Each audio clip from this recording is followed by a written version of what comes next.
G'day guys, my name is Anthony YTG and welcome into my 6,000 day hardcore world tour.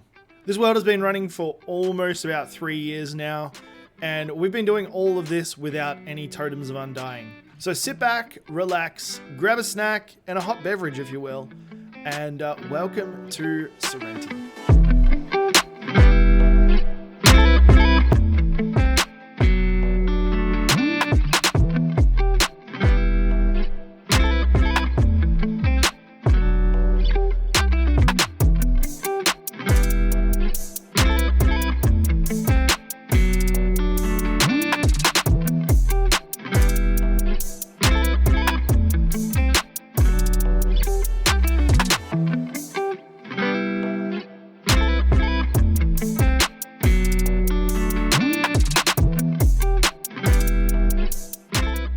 Now we're going to be starting things off in the Well of the Last Guardian. It is central to a whole bunch of builds that we're going to be doing in the future, so we've kind of made this our main base for the time being.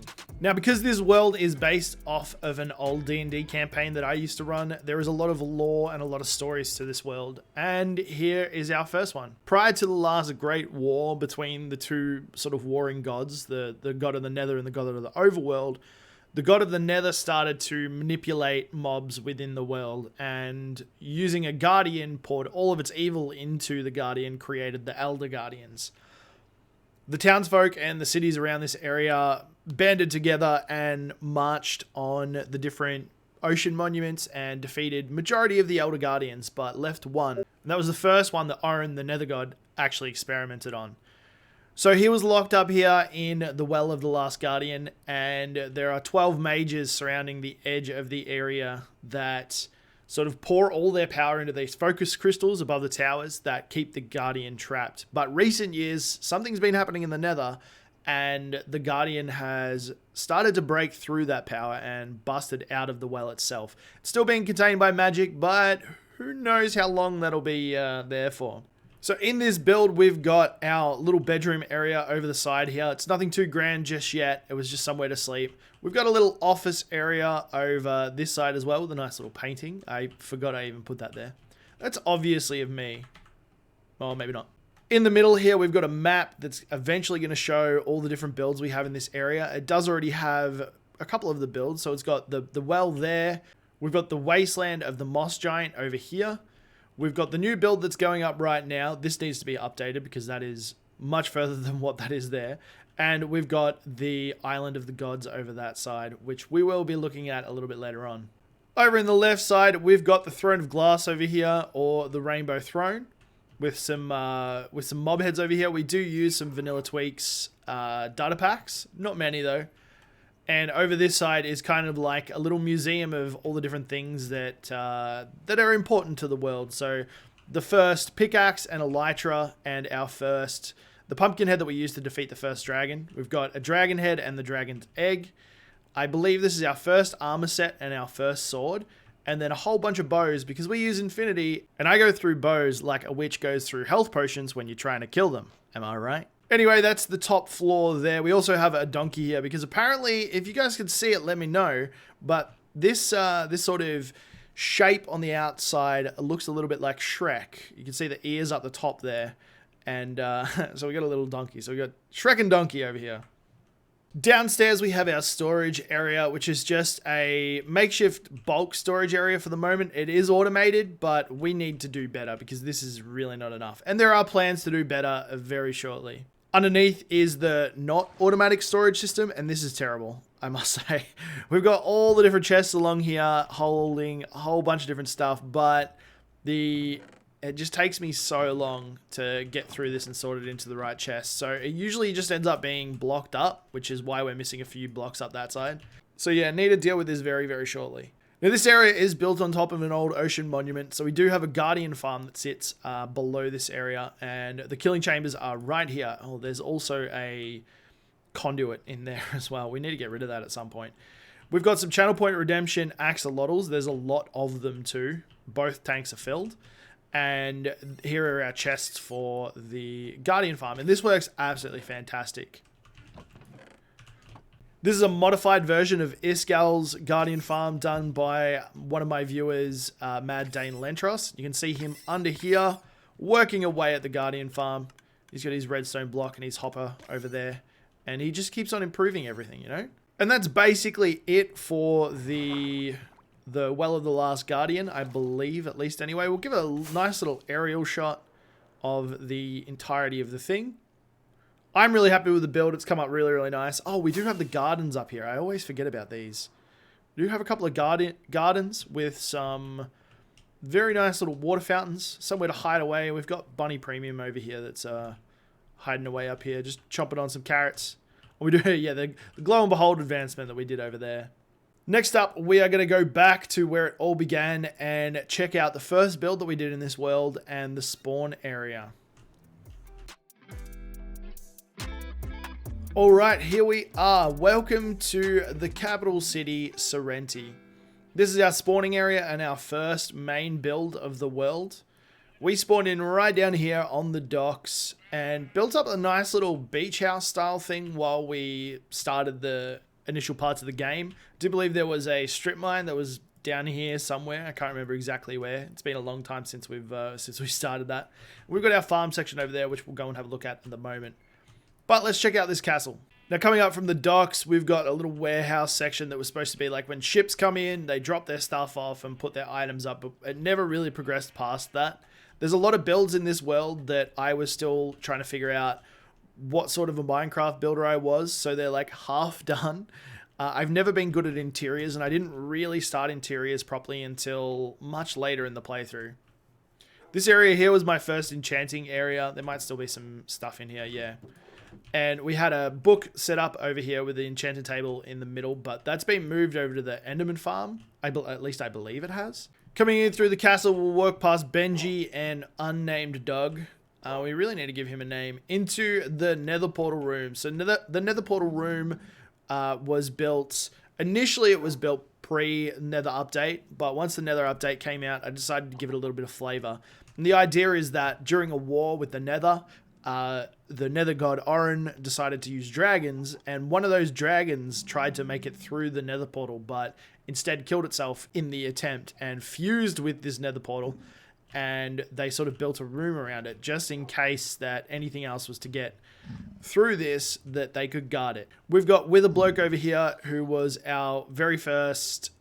During the very first Wither fight, well, gathering the stuff for the Wither fight, he stole the last skull that I needed and wore it. So I transported him back rather than killing him.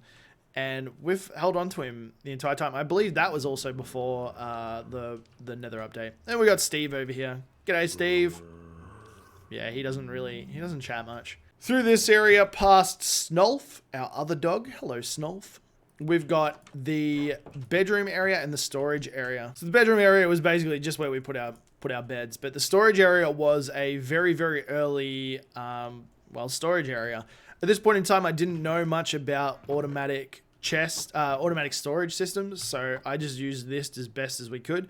And we didn't have massive needs for like a bulk amount of blocks. So it never really got overfilled. Once we moved away from this area, later storage systems definitely did get overfilled, but not this one. Let me just sleep and we'll continue on with the journey. All right, moving back over to the other side over there, we have an unfinished room, a very, very unfinished room, in the shape of what was supposed to be a map room. This map room has turned into a bit of a Enderman grass block monument, but it was initially supposed to be a map room. And as you can see, the map's there. So we've got the castle here where we are, and then the town that we've been building up that we did build up is over this side. It's actually looking pretty snazzy, but does need an upgrade. And then final thing in the castle is this back area over here, which is the Royal Library. This is where you'd find all sorts of history books and books on monsters and whatever you might want to find in a library. The Royal Library has got it. I do want to build a bigger one. There's a lot of things that I wish I could have done better or bigger in this area, but like I said, this is when we first started playing Minecraft, I'd like to say properly, so there's a lot that could have been improved on. And I was wrong. That's not the final thing. We've got one more room. The last room in the castle is the throne room. Throne room's not much. It's exactly what you think it would be. It's a throne room. It houses the 2 thrones for the royal family and a couple of watchtowers that sort of watch the front entrance looking out to the town below. Coming out of the throne room, we've got the Serenty tree. I can't remember exactly what I called this, but it's basically just a favored tree that's been growing for a very long time. First custom tree of mine, I believe. Then out this side is the barracks, the guard barracks, the royal guard barracks for the castle. And let's not talk about that one. That's a project I wasn't really happy with. It's the cemetery, but it didn't really turn out the way I wanted it to. So I need to come back and completely redo that. Moving out of the castle, we now move down to Serenty itself, the actual city. And I was super proud of this. I still am super proud of this. So we've got a nice little barn over here that housed all of our first horses. We've got a fair few horses, actually. Alpaca and a donkey as well. And a couple of decorative stuff. Over this little bridge, we've got our custom terraformed little lake here, or river, I guess, that goes all the way out through the town. And then we come into the little shopping district. We've got a blacksmiths. We've got a smelter. We've got... What else have we got? An enchanting book place, which did hold a bunch of our enchanting books for a little while. I don't know whether we've still got any in here. Oh yeah, we've got some mending in here. We haven't had to use this for a very long time. We're pretty much all enchanted up. We've got a guild hall, the Illager's Bane Guild House, information and bounties. When I first started streaming, the idea was to put bounties up on a bounty board in here, and viewers could create the bounties, and then I would go out and do the bounties. But I realized how dangerous that was before I started doing it, especially these days with the warden. Imagine a bounty for a warden. Like, I don't know how many of them I want to fight. We still haven't fought one yet, actually. I haven't been down in the deep dark. We've got an inn over here, the Royal Inn. And like I said, my interiors were just literally basic as... And I'm still happy with it. It looks like a really nice interior, but there was a lot to learn. And then the last shop, I believe, is the wood mill over here. What do we got? Serenty Logging Mill. Wood of all types. Open weekdays, locally sourced. There we go. Not much. Still a little bit to finish off here and there. But overall, the town does look beautiful. Over the backs is a bunch of houses. There's not much to see over the back. I think we might have an inn over that side. Or a tavern, sorry. And then, you know, a carrot farm. Because why not? I wanted to build a carrot farm and I didn't know where to do it. So we built it over here. It made perfect sense at the time, okay? Anyway, now it's here and it works well, I believe. I can't remember whether we get much from it. We're not over here very often, so it's not too bad. I do remember creating a phantom, like trying to make a phantom farm over this side. I believe it's where these chests were, and it just did not work. So we ended up tearing that down super quickly.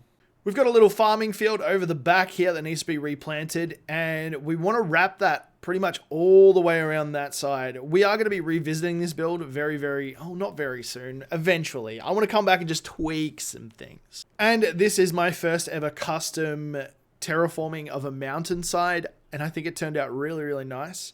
It was hard and I had to watch a lot of videos. I remember watching heaps of terraforming videos, but it turned out really well. I believe this mountain came all the way over to here somewhere, but I chopped it all down and then terraformed up that side there. It turned out really, really nice. Heading out past the gates of the city, I guess, we've got a little slum area. Now, this may look like a standard vanilla Minecraft village, but it's not. We took a Minecraft village from over that side. You can see the flowers and... can you see any of the path blocks from here? No, you can't. But you can see the remnants of it over there. And we moved it over here, and I made some changes to it myself. So just some little changes. Wanted to make it look like a slum, and I think it did work out all right. Maybe not slum, but just outskirts. We've also got the sewers over here, which was supposed to be a project, and then I gave up on it. I do want to come back and do that, though. It's a cool idea. I just needed to learn how to build it a little bit better. And that's it for Serenty. So now we'll move along the Traders Road and head to our next build location. While we have a little bit of a squiz at some of the smaller builds around the place that are just made for purely decoration. Now, should it mention that all this path and all the sides of it and all the little details were all custom. So we've got some fallen down trees. We've got some stones everywhere. We've got a couple of little ponds and the campsite. I really like this road. I'd like to expand it out a little bit more, but it was a good road. So now we come to the next area on our trip, and that is Karden's Inn and the Karden district. We'll start out on the outside. We've got the barn over here. There's plenty of barns in the world. Actually, no, I don't think there's plenty. I reckon there's literally 2. That's not really plenty, is it? But there's plenty of barns that are concepted in the world. Is concepted even a word? I don't even know. Here's one of our barns. We do have a skelly horse in here, and I thought this one was named, but a diamond armor horse. Over the side, we've got the inn itself, a nice big build. Came out really nice with the new colors. This was when Acacia and the Warped Wood just came in. I really wanted to use those in collaboration with the terracotta. I think it came up really, really nice. And then over this side is the town itself of the Karden district. It's not really a town. It's literally 4 families that live here that run this inn. And as this is one of the main routes of trade throughout the world, this inn gets a lot of business. So let's go inside and have a bit of a look. And it actually looks like we might even be using it. Where's that sun gone? It's almost down. So we might go and sleep in the inn as well. So in the foyer, this is when I started actually trying to do interiors. And I'm really happy with this area. We come through. We've got a outside entrance. We've got a little tavern over this side. Nice and simple. And then in here is the little hall to the different rooms. And some beds. Let's can we sleep? Hello? Hello? Police? Let's keep looking around then. We'll sleep later. So a bunch of rooms down on the floor. They're all decorated. They've all got interiors. And then upstairs is the same thing. More rooms. And I believe all of these have got interiors as well. Man, I hope so. Just don't look at that one, alright? Just don't go in there. Let's see if this one's got one. Okay, that's a little bit better. So this one does have one. And then we have a main room over here. Sort of like a penthouse or master room. Let's sleep in here for the night. Boop. But it's not what's in the inn that matters the most. It's what's underneath the inn. And this inn holds the secret entrance to the Thieves Guild. So welcome to the Thieves Guild of Serenty. The first thing you can see is our lovely Guardian friends. We dragged these over from our the Well of the Last Guardian prior to it being that. And these guys kind of remind me of beholders from D&D. So we pop these in here as like the guardians of this area. They're the watchers. They make sure that no one who hasn't got the mark of the Thieves Guild is allowed in. This area was pretty awesome. The floor I used barrels, upside down barrels, and it took a long time to place those guys. And just all the little details. I love it. There's little hidden nooks everywhere. Armor. Little fires and tables and whatnot. And we do have the map over here of the Karden's area. So Karden's Inn map. And I think that's just the edge of the... Is that the edge? Or is that a different... Maybe that's a road that was moving out. I can't remember exactly. But there's the area there that we're currently in. Over the back here, we've got an entrance to our very first channel point redemption. I believe it was the Thieves Guild. Hall of the Unseen. You could get an armor stand of your choice with some sort of item, and that item could be pretty much anything dependent on how much you pay for it. And I think there's a netherite armor set up here. Yeah, there is. Is this for Hollow? Yeah, this is for Hollow the Oni, and I believe this one here is Marie's. But once again, another nice build. I really enjoyed this area. And they had the option of putting their own lore into the area. So this is PLJ, a fellow Twitch streamer, known for being the Bedrock Potato King, offering teachings on how to use potatoes in ways no others had seen before. It is claimed he has the only loyal hoe in the world. There you go. We do have a couple others, some booklets areas. This is going to be moved across to the guild halls that we made recently. There's an ender chest. We're going to have to pick up all the ender chests that we find along the road. Go pick that up. So there you go, a little bit of history of the channel. Down here is the extended point of the Thieves Guild. Down that way is like a little chorus farm, but that works in with the lore of the Mad Alchemist that we've got down here. So the underneath area, like I said, is the Mad Alchemist. This is the automatic potions. Is that actually working? No, I don't think so. The automatic potion brewers. So we've got a couple here for night vision and for potion of weakness, fire resistance. The idea was to have every potion made in here, but we got to a certain point and we stopped using potions. The only one we really do use is the potion of weakness and maybe the fire res, but we do get a lot of that from the piglins. So brewing just became something that I don't really do as much anymore. Moving down this way is the holding cells that the Mad Mage was doing experiments on. As you can see, we've had some escapees. I do believe a creeper came through and blew up this glass area, releasing the snowman. It was there was snow everywhere. I'll see if I can find a clip of it. This side, we've got the end research area. The Thieves Guild were trying to see how the Enderman teleported, and they were using chorus fruit to do these experiments. So made up a little holding area for the end crystals, trying to understand those as well as the chorus fruits. We got the iron golems in here because I don't understand the iron golems, and my alchemists don't understand the iron golems either.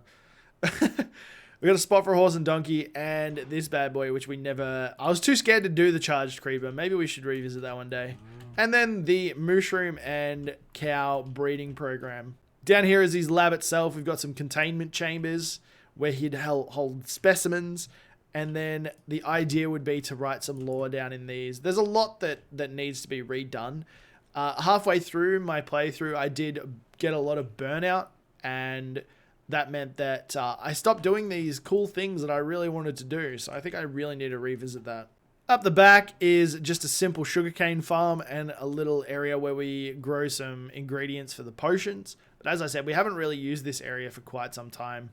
I believe the original concept of this was that it was in an underground sewer, kind of like Skyrim Thieves Guild. And the Thieves Guild here had just taken over this cistern part, and there was going to be tunnels leading to Serenty and other areas. Oop, went past the area that we needed to go past. Alright, pretty much the last area in the Thieves Guild is past this area here, which shows off my amazing redstone abilities. How amazing is that? I couldn't get the final block to be pushed. It annoys me so much. But not enough to actually warrant me fixing it.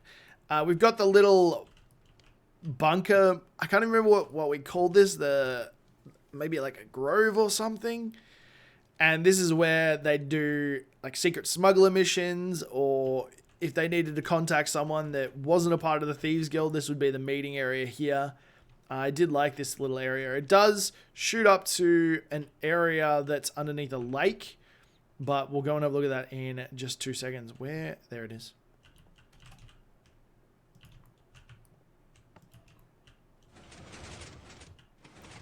But that is it for the Thieves Guild. Let's go and have a look at this terraformed lake. Now, one of the things I wanted was kind of like an area where there was a large mark that people could see it and identify that area as the Thieves Guild. So in Skyrim, they've got the little marks that show you where different Thieves Guild caches are or cellars and things. And I wanted the same thing. So we've got a little obsidian mark over here with the quartz around it. And that shows that there is an entrance to the Thieves Guild around here. I do believe it's one of these buttons. Is it that one? Yes. So that button there drops, opens up that piston, and that'll drop you down into the entrance of the Thieves Guild area. So that's the Karden's district. And now we start moving on to our next area, which is the Dwarven area.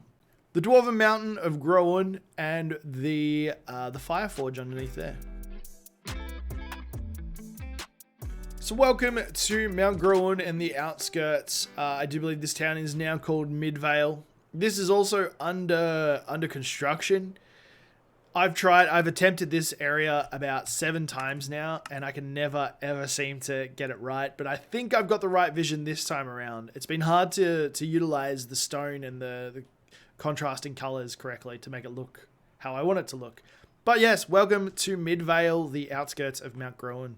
This is like a little non-dwarven settlement where the people who work in the mountain are allowed to live because they are not allowed to live under the mountain itself. We've got a bunch of people around here, like villages that are named after viewers, and they've got their own profession. So Eddie is a blacksmith. I don't remember their professions off of... Oh, here we go. Here's an enchanter. I know these guys are a librarian. So Blue Moon, the knowledge keeper, is a librarian. We've got a bunch of them over here. And I do believe we've got a pillager in a boat. Is he still around? Or did he die? Oh no, did an iron golem kill Burjo? We had a pillager in a boat over here with Burjo in it, but obviously he's been killed, so that sucks. But yes, this is the town, and I'm happy with how it's progressing. But if we come up past the little fountain here, along the stairs, and up past our two little dwarven golems, we've got the top area, which is consisting of the quarry, the dwarven quarry. We've got a small little market stall area. All of our stonemasons. We've got a bunch of stonemasons over here that gives us... Oh, Lord, okay. A bunch of terracotta and whatnot. And then over to the guard barracks. Now, this is a much better guard barracks than the last one. Ah, man. Why can we never sleep? We'll go over this way. So we've got the Dwarven guard barracks, which is inspired by Lion Cheetah. Had the design for this, and I just changed it up to suit my style a little bit more. But it is inspired by their design, and I don't want to steal content, so I will be saying when we have used someone else's ideas within the world. And we tried to put a goat carrying a cart, but he never wants to sit exactly where I want to put him, so yeah. Down this way, we've got a little garden that is inspired by the Hyrule Castle Garden, sorry. So the layout and design is very, very similar. We've got a little area over here with a stump in it and like a little garden area. A little stump. Very, very similar to the Zelda layout. I liked the layout of that garden, so that's what we went for. And then there's a little shrine here to all the people that were lost in the mountain during the Great Collapse. So basically, during the big war, something happened here which caused the cave of the mountain to collapse, and a lot of dwarves were trapped in the mountain itself. They spent a very long time trying to bust out of there, and when they finally did and they came up, everything had changed, and they realized they had no contacts anymore, and it was just hard going. So that's why they are allowing people to live out the front of their mountain at the moment. They've still got a long way to go. So this is the entrance to Mount Gro-Uhn. The great gates of Mount Gro-Uhn, I guess.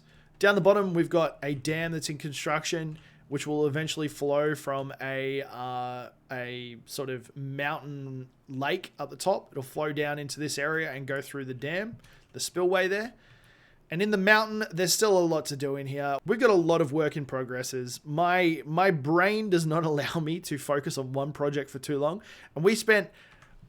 I don't even know, like 5 months digging this out. So I was done by the time before we even started building. This was our last storage system here. This was the storage system for the mountain.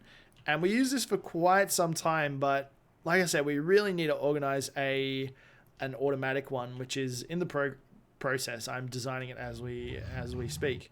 Now here's our friendly Zoglin. I don't want to go near him because he can do a lot of damage. We got him from the Nether. I can't even remember when we did it, but we locked him up, and I'm going to do something with him eventually. Maybe this is where our enchanting area is. Coming in, we've got the Great Hall of the Dwarves with our big Nether portal in the middle there. And we've got our two founding dwarves, the leaders of two different clans that came together to create the Mount Gro-Uhn dwarves. Down the stairs is where the city will be built eventually. And we've got one little shop in here, but it needs a redesign. But one thing that is mostly finished, but I'm pretty happy with, is the forge itself. This is the Mount Gro-Uhn volcanic forge. It uses the lava, the crystals that were out the front and in the gates. Help the dwarves, they're magical crystals. They help the dwarves control the flow and the temperature of the lava to create amazing pieces of work. We've got Dame the Dime over here, who's one of our little dwarven blacksmiths. And we've got an Enderman riding in a minecart, because, you know, why not? So this area, we've got the forge out the back here, which is just a super smelter. It is going to be hooked up to over here at some point in time where you can put the items in here. Oh no, we want to put the items in here and they'll come out in a chest over there. It's going to take a little bit to figure out how to do, but it's definitely something I do want to do in the future. But I really do love this area. It turned out really, really nice. I'm really happy with it. And that is pretty much it for this area of the world. Oh no, we do have a slime farm. It's not very impressive. It hasn't got a build just yet, but we do have one. So we'll go and check that out. So like I said, we do have a slime farm. We needed this for our Wasteland island. I was creating a large slime and we needed slime balls, and my old slime farm was not working. So we went ahead and used this design, which I'll link in the description. I'll link all the farms in the description. But it does do a decent job. Slimes spawn and they die and we get slime balls. So that's all I can say about this slime farm. It works really, really well though. If we fly down now, you'll be able to hear them jumping around, I reckon. You might be able to hear them. Did any even spawn? Oh, there we go. There's a few jumping around now. But like I said, it does do a good job. If we just come over here, we need to collect up all the different slimes. We should see them come rolling in.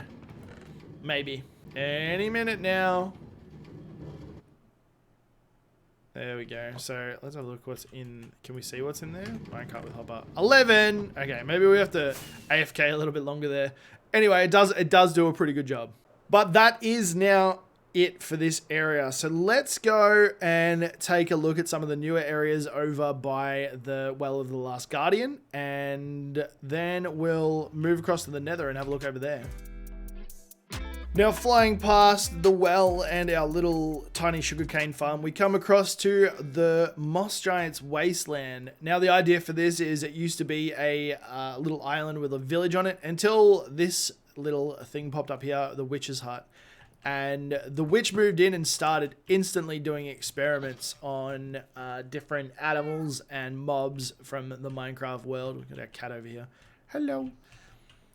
And she accidentally created a slime that basically feeds on organic matter. And as it feeds on the organic matter, it starts to grow. And eventually it just ate everything off this island. Apart from the witch's little area here, which is a funny coincidence. This area was inspired by the Labyrinth, the Bog of Eternal Stench. That's how it all started. We've also got some inspirations from Dark Souls and... is that it? Yeah, I think that's it. Oh, no, what was the name of that game? I can't remember. Hopefully afterwards I can search that up and put it up on the screen. We had some channel point redemptions here. We've got the Eternal Soul redemption, where there are souls that are trying to make their way over to the Spider Queen. We also have some immortalized stuff over here as well. So let's go and check this out. The first little build we have here is the campfire area, which is inspired by Dark Souls bonfires. So a place to rest. We've got a little bonfire there and a nice little area here. The next part is our ruined wall. There would have used to been a nice wall here, but since the decay of the area, everything's sort of starting to fall apart. We've got the Bog of Eternal Stench itself, so if you fall in, you are forever going to smell. And I do believe I already do smell because I've fallen in this thing so many times, like that. And I always overpress buttons. And then over this side, we've got the start of the Blight Town area, which is just a little dock area with a mimic. Got our little mimic chest. Havoc's next to the mimic. And we've got Queeloth, the big spider queen herself. Now, this spider is inspired by Queelag from Blight Town in Dark Souls. And we had a little D&D game where this is the portal to Queeloth's domain. And players could do a channel point redemption. They'd roll the dice, and the dice would spit out an outcome. So that was a 2, and a 2 is a partial fail, and it'll have 2B on it, but I had stuff written up for that would tell them bits and pieces of their story. So people who died in the Labyrinth became a soldier for Queeloth. And people who survived in the Labyrinth would become a guardian of the area. So Luna, Trixer, Havoc, they all became guardians of this area. And Whoop, there's a lantern, Anthony. Okay. People who were lost in the labyrinth were lost in there forever. So it was a little bit of a gamble, but it was good fun. Past the Blight Town area, we have the moss and Bonemeal farm. Now this thing works fantastically. I absolutely love it. We've used it a fair bit. It's really, really... What was that? Was it a cow? Oh, speaking of, one thing I didn't mention is we do have striders from the Nether underneath here making some sounds. You'll be able to hear them.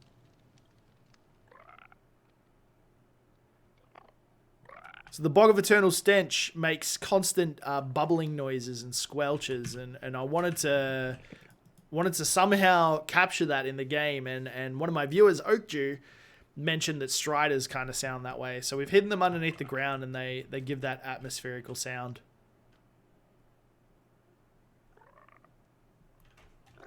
I love it. So past the moss farm, we come over the bridge and we come to the moss giant itself, which was not the way I intended to build it to start off with, but I do like how it's turned out. Big moss giant carrying a tail of moss and grass and trees and whatnot. And he's just making his way through the area. He's soaking up all the different bits and pieces. He's definitely not a normal sized slime, that's for sure. These guys, I can't really explain what's going on here, but we've got Crispy Bacon and Miss P Bacon. And yeah, let's not talk about the other pig head though. We got a mud farm over this side. This thing works extremely well as well. Once again, the link will be in the description for this. We've got the dirt. You just literally sit here and place the dirt and then mop up all the mud. It's fantastic. The last little bit on this island is a glow lichen farm. Over this side, pretty much just put bone meal in here and then stand in here with some shears and it goes off. It's fantastic. I love that farm. But that is it for the Moss Giant's Wasteland as well. So moving on now, we will go across to the Island of the Gods and the Monument of the Gods, which is, which way? This way, yeah. Now, I don't really remember how this build started. I remember I wanted to terraform a mushroom island with normal grass, but it was just as moss came out, and moss seemed like a more feasible way of doing this. But we started building up this observatory looking area, and it slowly turned into the Monument of the Gods. So we've got the 4 colors of the different gods around. We've got now I've got to remember these. I know purple's for Orin, which is the god of no, sorry, not Orin. Oh man, I can't remember his name. If I find the names, I'll pop them up on the screen. But basically, the god of the Nether. Blue is for the god of the overworld, Araya. We've got green for Kalvar, the god of basically nature and animals, and then we've got red for Orin, who is the god of the Nether. Now up the top here, on top of the monument itself, is this the broken one? Nope. We've got a little viewer redeem area where you could pay some channel points to get an armor stand and become one of the legends of the gods. I do believe Burjo's got 2, Paladin King Burjo and Captain of the Guard Burjo. Sneaky little boy. We got a bunch of people in here. You know, long-term viewers and a bunch of other people as well. One single brow of Gerelda of the Deep Dark. Oh, that was a lore item. I forgot about those. So there's some cool things in here. These towers out here are used as basically whispering stages where people, worshippers of the god, would be able to come in and be at the closest point to the god. The idea is that this area has got some sort of hold to where the gods initially touched down on this realm, and it's basically a place of power, so the connection to the gods is very, very high. This little area here takes us down to the Thieves Guild, the realm of the Thieves Guild. Basically, this is supposed to symbolize a different realm, or a different realm,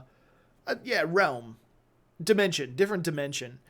After the Great War, the guilds together decided that there was too much influence from different areas, and they needed a safe space to plan and discuss different things. So they created this pocket dimension and created all the guild halls in here. So we've got the main hall in here, which has some lecterns, and eventually there's going to be a channel point redemption that allows people to join the different guilds. Their names will be put in there, and they'll be able to have something within this build area that will signify they're a part of that build. We come into the library of, oh man, I can't even remember what this one's called either. I should probably start writing these things down. But the library of something or something. And this is where our enchanter villages are.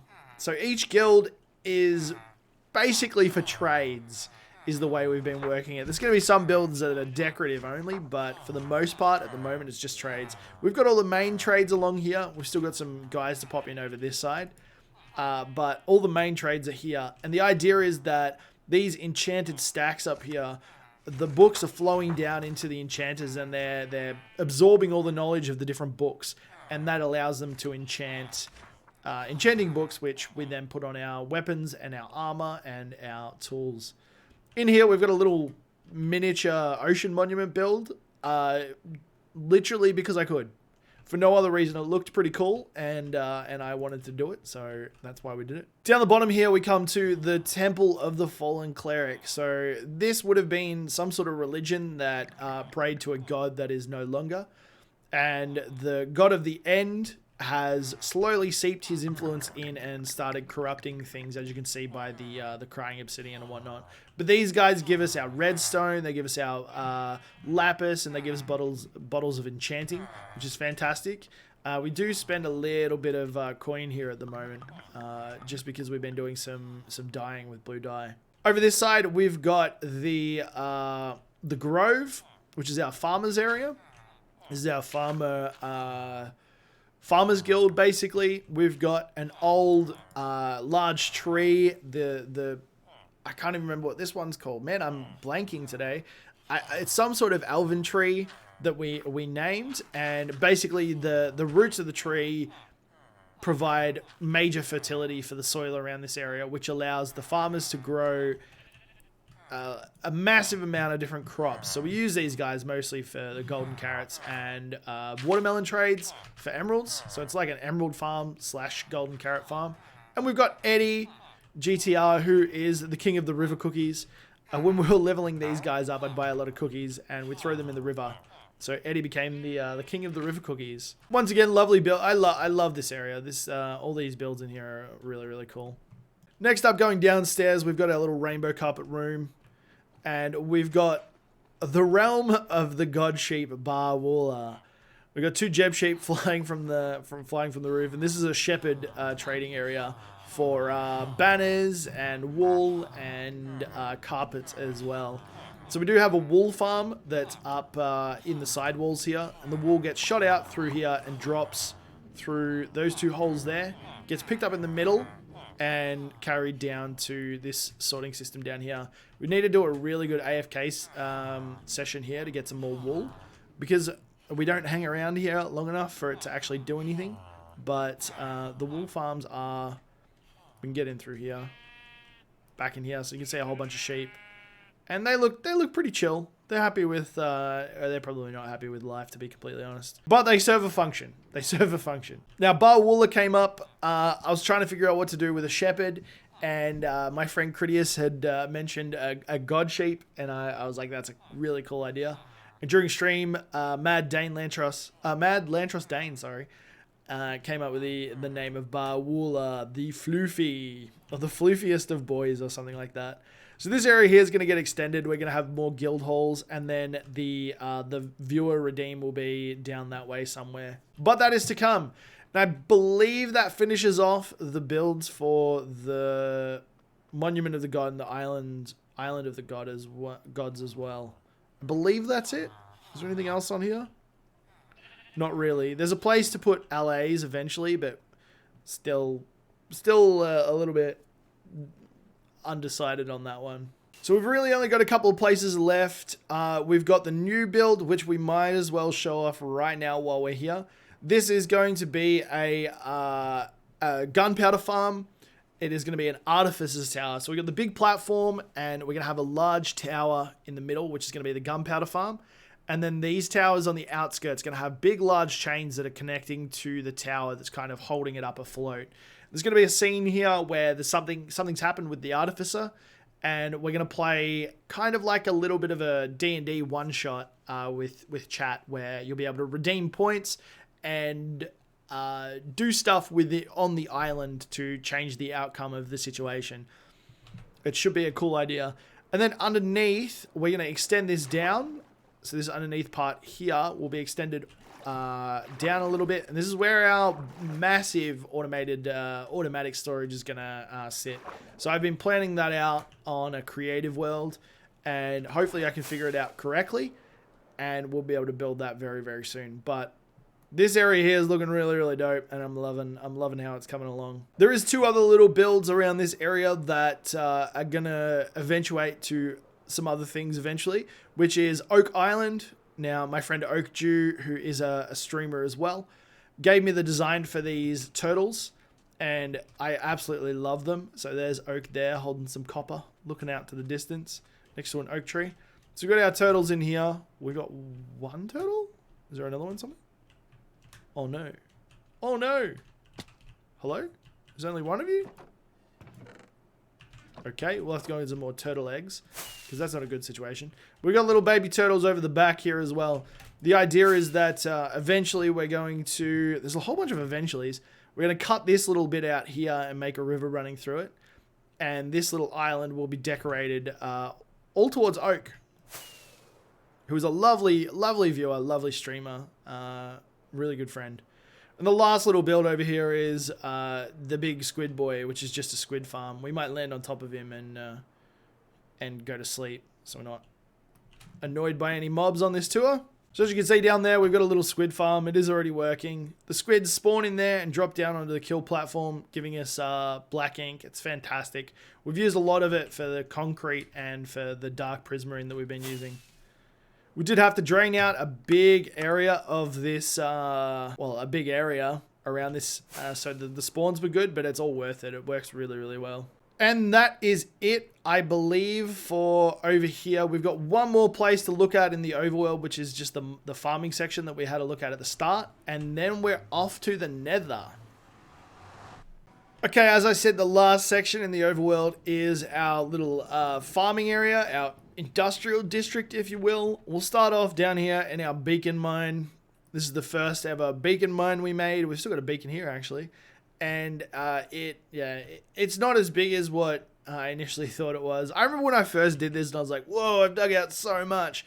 And then some of the projects I've done since then, I've dug out like 3 or 4 times the amount of this. But we have our automatic storage area in here where all the beacon mining stuff goes into. And then we've got our first ever Halloween zombie. So he came out on Halloween and we trapped him in here. And then we got Enderboy over here, which is our pet Enderman, who we can look directly in the eye and we're fine with. He's fine with it. Hello. Up the top here, if we go all the way up the top, it'll take us up to our farm area. We used to have a slime farm here, but I did tear it down because I stopped using slime. But as you can see, we're at the back of the castle. We've got our iron farm here, which we did have a very, very close call making. I'll put that clip up.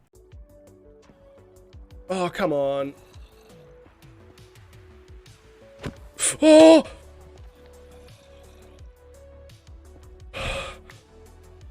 Woo!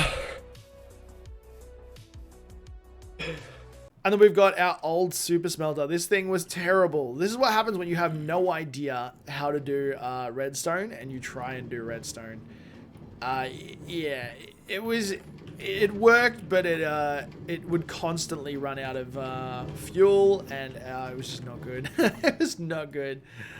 As you can see, I ended up putting coal into it, but it was still it was a cool design. I was happy to make it. We've got our watermelon and pumpkin farm over here. This thing works extremely well, and I'm super happy with it. I think I did recently actually come and take some stuff out of it to get some emeralds.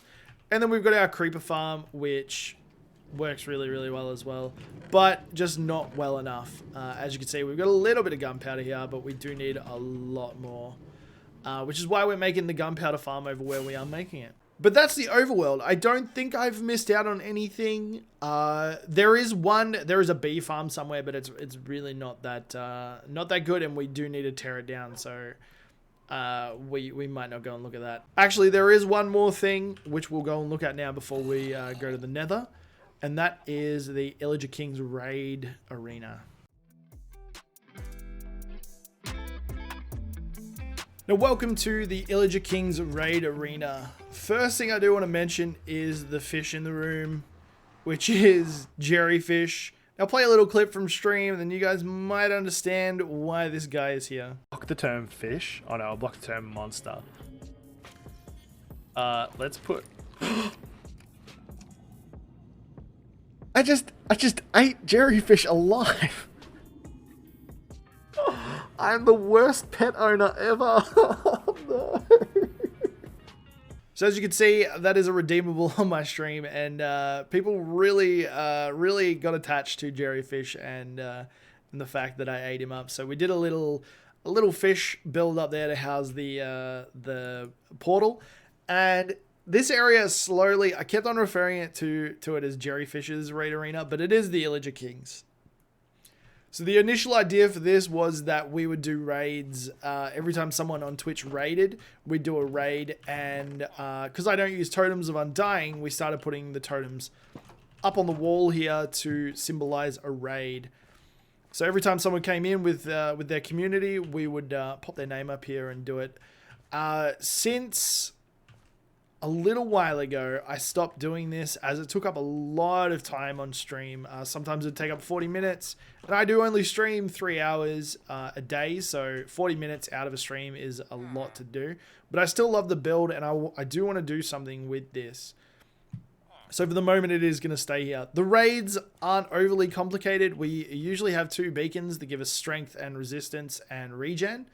And we've got the bells on the edges here that show us where the enemies are at certain times. So it's not too bad. And we've gotten better at them, a bunch better at them since first starting it. So this idea was grabbed from Dave, or the guy on Twitch. He's got a similar arena that in his hardcore world where when you raid, he goes and does it. He's a lot more redstone because he is a redstone guy, but I wanted to utilize the idea and see if I can come up with something that was similar and of my own build.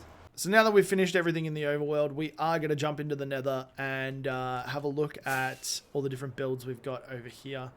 And you know, try not to die while we're in here. There would be nothing worse than dying off stream in a world tour video. So in the Nether, we're going to start things off over here at the main entrance, or the hub. We've got the portal to Serenty Castle. We've got the portal over here to the storage area for the strip mine. And then out here, we've got the what was the Nether update? 1.16? 1.17, I can't remember exactly off the top of my head. But we've got the portal, the Nether from here. I did reset my Nether once the Nether update came out, and utilized all these new blocks to build sort of like a twin housing system. And we used this to stay in the Nether for, man, it was a good 3 months, 3 or 4 months we stayed in the Nether, and it was crazy. We built a lot in here. So heading out this way is our first main builds. We've got our big Nether highways that run either side of the main hub.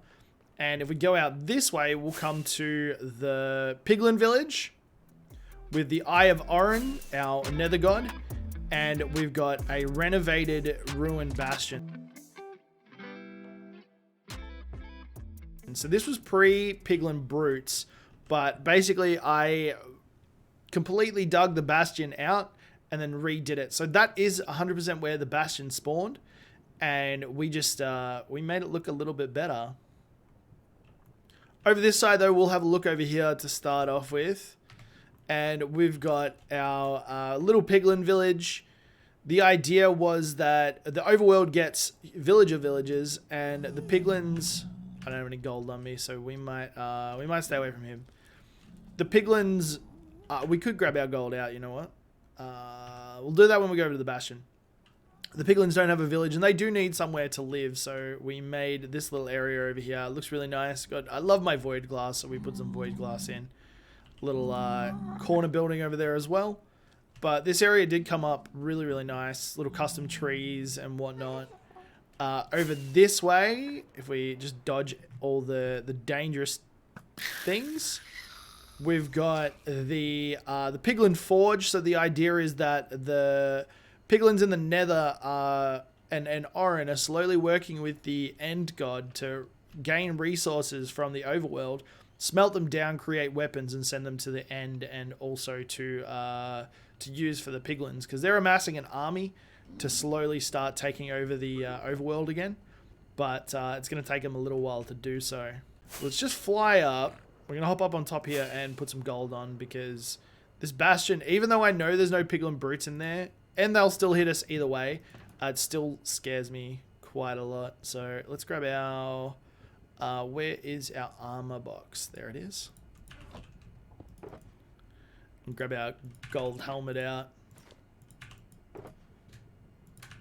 And we probably shouldn't have the bed in our hotbar anyway, so it's probably a good idea to keep that off. This whole area here is not a basalt delta. It is actually a nether wastes, as you can see by that.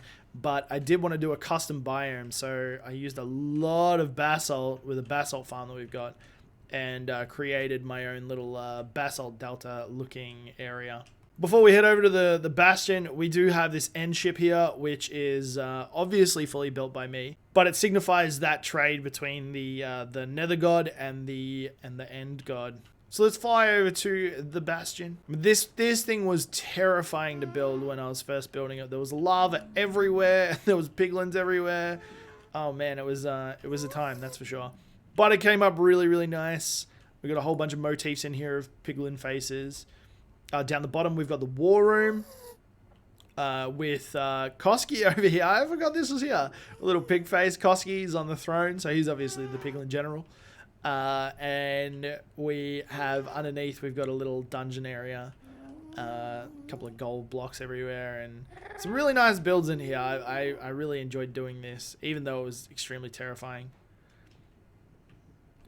Over the other side, we've got the living quarters. We've got the dungeon down here, the actual dungeon, which has got a couple of mobs in here. So we've got a skeleton in there somewhere, a creeper. You can hear the skeleton, but you can't see him. And there's a villager over here. Is he still in here? I think his name was Dave. Oh no, Tom. Hello, Tom. We had some close calls doing this, especially moving the creeper across. We've got a little kitchenette. Oh, not kitchenette, but kitchen area in here. Where they cook up their food, and a little dining hall where they have their big feasts and whatnot. A couple more thrones up here that the king and queen piglin would sit on. And then over the back, I believe this way, it's been a while since I've come down here actually, we've got the barracks, or the sort of staying rooms for a couple of the piglins in there. So one thing my viewers like to do is when I come here, I've got a piglin sound alert, and they love to let that off while I'm here. So I'm relatively careful. Now the Eye of Orin is the crystal of Orin is basically the remainder of that god once he got beaten by the overworld god. So the piglins are trying to find a way to break the crystal and release all of his energy and allow him to come back to the overworld. Most of the lore in the world that surrounds those sorts of things are to do with the updates. So every time there's a new update, I try and include some of the lore so that it works with what's going on. Over this way, we've got what way is this facing? West, our western tunnel, I guess you'd say. And this connects up to all the different areas. So that's Karden's in there. Up front, up that way is Mount Gro-Uhn. This side here was our old blaze farm. But we have built a new one since then that works a whole bunch better. We just haven't connected the entrances yet, which is probably another thing we do need to do. So the entrance to Mount Gro-Uhn. Most of the entrances to the different areas are themed. We still need to do the Karden's in one. But as you can see, like sort of basalt, stone, and lava for the mountain.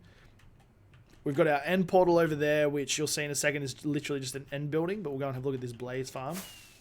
I've been slowly digging out this nether fortress so that we can build a lava golem over here, which will encompass the blaze farm itself. We've done a fair bit, but there's still a whole bunch more to do. But the blaze farm works really, really well. Let's see if we can get in there. Blaze farm works really well. We currently only have 3 blaze rods in there, but they should start spawning pretty quickly. There we go. They fall down into this chamber, and it's so easy to get them once they actually get down in here. There we go. With a looting sword, you end up getting blaze rods super quickly. Not that we've really needed them since we made it, but it is a Blazehead. We'll pop that over here. But it is a good farm. I wanted to do a Wither Skelly farm over here as well, but we have since found a better location to do it in a Soul Sand Valley, and that'll be a project for I don't even know when. We haven't really needed beacons, but I do want to do it. As I said, over here is the entrance to our end portal. There's a little end building and a void. We need to cover those up so it actually makes it look like an end void. And the final little tunnel is the way to, if you can guess, our ocean monument. Who would have thought? But that's the way to the Well of the Last Guardian. The final build in the Nether, at least I believe it is the final build. There is some remnant stuff around here, like down below. There's some old strip mines for, not deep slate. I got my, yep. Not for deep slate, but for, what's it called? Netherite, or the ancient debris. There are some strip mines. We have broken the ceiling, although I don't use it very much. We've got our Piglin trading farm over here. So we pop our gold down, it distributes amongst the different guys, and they give us a bunch of different loot, which is fantastic. And up the top there is our gold farm. The gold farm is, once again, there's a bunch of stuff that I did prior to knowing much about Minecraft. So there's a bunch of things that could be more efficient, and that's definitely one of them. It's another redstone project that I tried to do by myself, and it doesn't work very well. Basically, the minecart gets filled up over here. Where is the minecart? It's stuck over there. Minecart gets filled up over here by gold. I press the button, and it releases around. And then we press this button over here, and it drops a whole bunch of gold on them. And every time they drop an item into the hopper, it automatically drops another piece of gold. But it is very, very flawed. It is very, very flawed, so we really need to redo that. The other farm we've got over here is the basalt generator. Oh, and a hoglin farm. I forgot about the hoglin farm. We don't use that much either, which you might be able to see. Are these guys angry with me? No, we're good. But that's it for the Nether. We haven't done a massive amount in the Nether. We spent a long time on the Orange, on the Bastion and Orange area, but aside from that, we haven't done too much more. The last area we will look at is the End Island, which is a work in progress over the course of a long time, because it's going to take me a while to dig out what I need to dig out. But we do have an Enderman farm over there that's quite nice, so we're going to check that out. I forgot how long it takes to record one of these. Where I think we're almost up to an hour so far, so that's crazy. There's a lot to see in this world, though. So we have beaten the dragon the 20 times, which has given us all the different portals around the area, and we've got some people that are chilling out on some of the portals. But earlier on, we did have a Wither Rose farm over there, and so I flooded the entirety of the End Island and was going to do a big build with it, but I've changed my mind and I want to do something else. So we are slowly getting rid of the water and slowly digging it out. It's going to take a little while, though. Did I just look at one? No, we're good. So let's fly over to the Enderman farm. It's been a while since we've been over here. This is the entrance to the Enderman farm, a nice little project. I seen... I believe it was Brenny Beast doing something similar, and I wanted to have a nice entrance to my Enderman farm, so we built out this long tunnel and spruced up the Enderman farm just a little bit. This is just a generic Enderman farm. I can't remember exactly whose design it is, but once again, it'll be in the description. But it works really, really well. So be ready to hold on to your ears, because... there we go. And as you can see, we're slowly healing all of our stuff up. It's a fantastic farm, it really is. I usually turn mob sounds off, so we've got a sign there that says mob sounds. We usually turn it back on after we've been in it. But that's it. That's pretty much the entirety of the world. There's a lot of lore to it, a lot of different stories, a lot of inside jokes and things that happen on stream. It's a very special world to me. It was how I started streaming. It was how I started making Minecraft YouTube videos in general. And it sort of opened up a whole bunch of different friendships, a bunch of different things. I'm really attached to it. So as you can see, we have hit 6,192 days. I'm actually a little bit late on the world tour. Apologies. But before we finish up, let's have a look at some statistics. We'll just look at some general ones. Things like distance by elytra, 16,000 kilometers, which is absolutely crazy. What What else have we got here? Jumps. Almost 1 million jumps. That's nuts. But this is the one I want to see. Time played 57.29, which if I have a look on a calculator, so 57.29 days is roughly 1,374 hours. So we're getting up towards that 1,500 hours mark, which is just absolutely nuts. And as you can see, time since last death was 57.29, so we haven't actually died in this game at all. Does it have a deaths one here somewhere? Number of deaths, there we go, 0. Items, totems, we haven't used any totems, although there was a totem pop in this world. Is there going to be totems on here somewhere? There was a totem pop in this world. It was not by me. It was by a zombie. Is that what's going on here? Did that zombie just pop a totem? Did that zombie just pop a totem of Undying? Zombie picked up one of the totems that dropped during a raid and then got it popped. It was absolutely hilarious. So as you can see, 0, no uses. We do have 131 of them, I believe. Picked up, yeah, but no uses. We've never used the totem. So I hope you've enjoyed this world tour. If you did want to come and check out the world a little bit more, I am live on Twitch from 9 p.m. Australian Eastern Standard Time, Monday through Friday. I do a little bit of variety, so it's not guaranteed that you'll see Minecraft, but we do play a lot of the hardcore world over there. Thank you so much for tuning in and watching this world tour. All right, see you later, guys. Bye.